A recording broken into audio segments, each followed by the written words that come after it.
Ikaze kuri YouTube channel yacu, akanya tugiye kurebera hamwe ku cyakwereka ko wasamye cyangwa se utasamye ukoresheje test ya urine, ukamenya se nzayikora nyuma y'iminsi ingahe, nyuma yo kubura imihango niye minsi nayikora nkizera ko ibisubizo impaye ari byo cyangwa se atari byo. Icyo rero twakubwira nuko nimba ushaka kumenya ko wasamye ukaca gukora ikizami cyo mu nkari, ni byiza ko ugikora nibuza nyuma y'ibyumweru 3 ubuze imihango. Noneho waba ukoze ikizami cyo mu maraso ushaka ko wasamye, ni byiza ko muganga yakigufatira nibuza hagati y'iminsi akenshi tushobora kuva kuri 12 kugeza kuri 14 nyuma yo kubura imihango.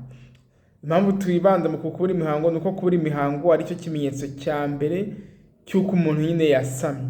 Rero nimba ubuze imihango agashira ibyumweru 3, ni byiza ko wakora test ukareba ko utasamye. Iyo ukoze mbere yaho ushobora kubona ibisubizo bitari byo, ukabona ndiri negative ariko warasamye. Bivuze ko uyikoze test ikaba negative, ni byiza ko wasubiramo nyuma y'icyumweru kimwe.